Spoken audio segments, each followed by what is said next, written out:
guys, balik lagi di Dharma Friday. Kalian sadar nggak sih, akhir-akhir ini isi berita astaga, mulai dari pembunuhan, lalu buang mayat gitu aja, pemerkosaan, pelecehan, dan bahkan sampai bunuh diri.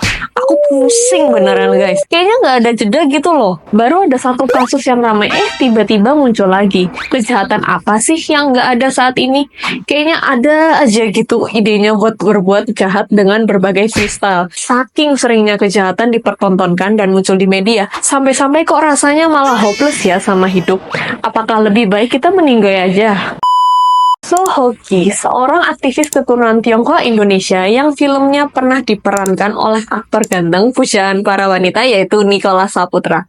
Nah, beliau pernah mengutip kata-kata seorang filsuf. Seorang filsuf Yunani pernah berkata bahwa nasib terbaik adalah tidak dilahirkan.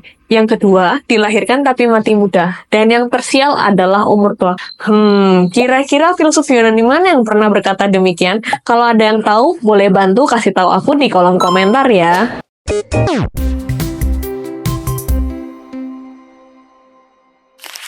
Hidup makin susah, mending aku meninggoy aja. Tapi sebelumnya, kamu setuju nggak sama kalimat tersebut? Apakah benar mati di usia tua adalah sebuah kesialan, dan yang beruntung adalah mati di usia muda? Kalau pernyataan yang pertama yang bilang nasib terbaik tidak dilahirkan, ya aku setuju. Karena itu bisa diartikan sebagai sudah habisnya potensi dan akar yang menyebabkan kita lahir, alias kita sudah nibana atau nirwana. Karena kalau nggak lahir lagi, udah pasti nggak akan mati lagi.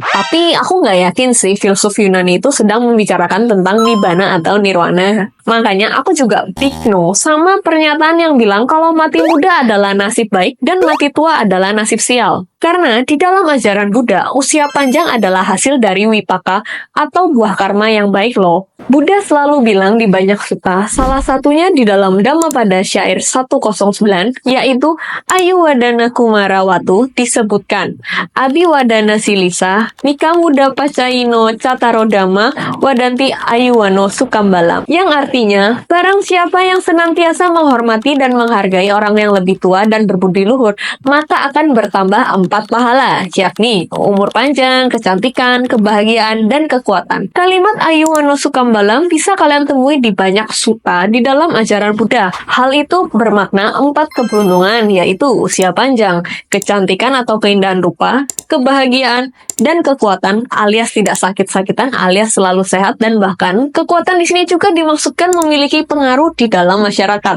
4 hal tersebut dianggap sebuah pahala atau buah karma baik karena didapatkan dari hasil perbuatan baik kita sendiri. Jadi, jangan pernah merasa menyesal kalau kamu memiliki usia panjang ya guys. Walaupun nih, misalnya kamu hidupnya sangat sulit secara ekonomi, berbagai masalah datang bertubi-tubi, bahkan sampai di usia tua masih aja banyak konflik seperti tidak disayang anak, banyak hutang, hidup terasa sulit. Kamu mungkin berpikir, apa beruntungnya usia tua ini? Udah tua renta begini aja aku nggak bahagia. Kalau misalnya kamu ada di posisi tersebut, apa nih yang bakal kalian lakuin? Coba sharing di bawah ya. Tenang-tenang. Yang pertama mesti kamu lakukan adalah bersyukur bahwa kamu memiliki salah satu pahala dari kebajikan yang kamu lakukan di masa lampau. Sehingga kamu akhirnya punya usia panjang. Jangan membunuh makhluk lain, karena salah satu alasan usia kita bisa pendek itu karena di masa lampau kita sering membunuh makhluk lain. Setelah merasa bersyukur, kamu hendaknya melakukan lebih banyak lagi kebajikan untuk memelihara buah karma baik kamu. Ibaratnya nih, kamu punya tanah berhektar-hektar yang sangat subur. Semua tanaman bisa tumbuh di tanah kamu itu. Tapi masa iya ketika tumbuh tanaman dan pohon-pohonan kamu diamin aja? Pasti akan kamu rawat juga kan? Pasti akan kamu siram air dan kasih pupuk, walaupun kamu sudah tahu kalau tanah kamu itu subur. Nah, itu analoginya. Hal yang sama juga berlaku dengan pahala yang lain, seperti terlahir dengan fisik rupawan. Kamu bisa terlahir cantik atau ganteng di kehidupan saat ini bukan semata-mata keberuntungan tanpa sebab. Tetapi karena di masa lalu, kamu banyak bantu orang lain, ramah, dan selalu merawat orang tua kamu dengan keikhlasan. Kalau di kehidupan ini kamu sombong dengan kecantikan atau keindahan jasmani kamu dan malah menghina orang lain, ya di kehidupan berikutnya kamu bisa lahir jadi makhluk buruk rupa dan belum tentu juga jadi manusia lagi. Ingin bahagia, tapi kenapa harus berbuat jahat? Kalau kamu sudah memahami bahwa perbuatan kamu tidak akan lenyap begitu saja di alam semesta ini dan akan balik lagi ke kamu, maka itu artinya kamu sudah memahami konsep hukum karma. Hukum karma bukan suatu hukum buatan Buddha. Hukum karma adalah hukum yang memang sudah eksis di alam semesta ini, tetapi ditemukan, dipahami, dan dibabarkan kembali oleh Buddha. Pemahaman soal hukum karma ini banyak dilupakan oleh manusia karena kebanyakan manusia ingin menjalani kehidupan yang ambil jalan pintas alias instan. Lagi sedih, pengen bahagia. Pengennya ada yang menghibur tanpa coba memahami penyebab kesedihannya. Lagi bahagia karena punya pasangan sempurna, pengennya selamanya, tanpa menyadari bahwa kebahagiaan bisa aja tiba-tiba selesai karena pasangannya meninggal atau diambil orang. Bahkan saking senangnya ambil jalan pintas, banyak manusia malah memilih untuk melakukan tindakan kriminal demi memuaskan batinnya. Contoh, suka sama orang, tapi orang itu menolak kita, malah mutusin cari dukun pelet. Kalau kemarahan muncul, malah ujungnya melakukan penghilangan nyawa orang lain atau bisa aja melakukan ruda paksa. Bahkan yang lebih anehnya lagi, gara-gara orang lain enggak mau memuaskan keinginan kita, malah kitanya yang bunuh diri. Duh, jangan ya deh, jangan. Sebagai umat Buddha, kita harus menjaga latihan 5 sila yang dianjurkan oleh Buddha, yaitu menghindari pembunuhan, menghindari mencuri, menghindari perbuatan asusila, menghindari berbohong, dan yang terakhir, menghindari minuman alkohol atau makanan yang menyebabkan hilangnya kesadaran. Dengan mengingat latihan moralitas ini, kita akan setidak-tidaknya selalu waspada dan tidak kehilangan kesabaran di dalam mengambil keputusan terburu-buru akan jalan pintas untuk memenuhi kebahagiaan kita. Jambu Dwipa, dekat alam Apaya. Pada dasarnya, semua makhluk ingin bahagia. Ini adalah fakta. Siapa di sini yang nggak pengen bahagia? Semua makhluk, tanpa terkecuali, pasti ingin bahagia. Tetapi dikarenakan kotoran batin atau kilesa kita, maka kita tidak memahami cara yang kita lakukan justru malah membuat kita makin menderita. Di dalam pencerahannya, Buddha menemukan kalau setiap makhluk yang masih berputar-putar di samsara atau kelahiran kematian ini memiliki 3 akar yang menjadi penyebab dari kotoran batin, yaitu loba atau keserakahan, dosa atau kebencian, dan moha atau kebodohan batin, yang menyebabkan kita semakin terjerat di dalam siklus samsara. Hal ini diibaratkan Buddha seperti jeratan jaring nelayan atau jaring laba-laba yang dibabarkan sempurna dalam Brahmajala Sutta, Digha Nikaya.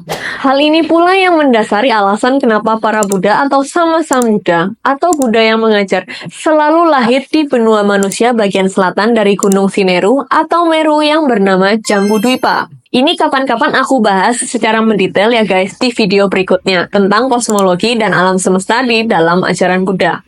Para Sammasambuddha itu bukan hanya Buddha Gautama aja guys, tapi sudah banyak banget Buddha yang lahir di Jambu Dwipa untuk membuka jalan keluar dari samsara atau siklus kelahiran kematian. Kalian bisa cek penjelasannya di video Dharma Friday sebelumnya ya.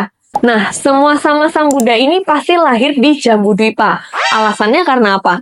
Karena benua selatan alam manusia ini sangat dekat dengan alam apaya atau alam menderita. Para manusia di Jambu Dwipa sangat mudah sekali terjerat akan kotoran batin mereka dan hidup dalam loba, dosa, dan moha. Akibatnya, manusia di benua selatan atau Jambu Dwipa ini setelah meninggal banyak yang lahir di alam apaya. Apa aja sih alam apaya itu? Alam neraka, alam binatang, alam hantu, dan alam raksasa atau jin. Dan kalau sudah masuk ke alam apaya ini ya guys, sangat sulit sekali untuk kembali ke alam manusia atau bahkan ke alam-alam yang lebih tinggi seperti alam dewa dan alam Brahma. Gimana guys, apakah kalian masih tertarik untuk mencari jalan pintas demi mengejar kebahagiaan atau mulai dari sekarang belajar bersyukur dengan semua potensi yang kalian punya? Selain bersyukur, juga tidak lupa untuk memelihara buah karma baik kita dengan terus-menerus menanam perbuatan baik yang baru. Biar nanti di kehidupan mendatang kita juga mendapatkan buah dari karma baik kita di kehidupan saat ini. Kalau udah paham semua yang aku jelasin di video ini, berarti mulai sekarang jangan pernah kepikiran untuk mengambil jalan pintas dengan perbuatan buruk ya guys. Kamu mungkin puas sebentar, tapi nggak sadar kalau hasil perbuatan buruk kamu itu akan terus mengikuti kamu di dalam samsara atau siklus kelahiran kematian. Karena selama kamu belum suci dan belum keluar siklus, kamu akan terus-menerus terlahir dan mati. Karena kamu masih lahir dan mati di siklus, maka usahakan kamu lahir dan mati dengan cara baik dan bahagia. Untuk bisa hal itu tercapai, ya kamu harus banyak berbuat baik dan mengumpulkan kebajikan dengan berdana, melatih moralitas, bermeditasi, dan mengembangkan batin. Karena pada dasarnya, semua makhluk ingin bahagia. Sabe sata babantu sukitata, semoga semua makhluk berbahagia. Oke teman-teman, terima kasih ya udah mau nonton video ini. Ikuti konten-konten kita selanjutnya yang bakal bahas tentang kehidupan seputar agama Buddha yang informatif dan pastinya seru.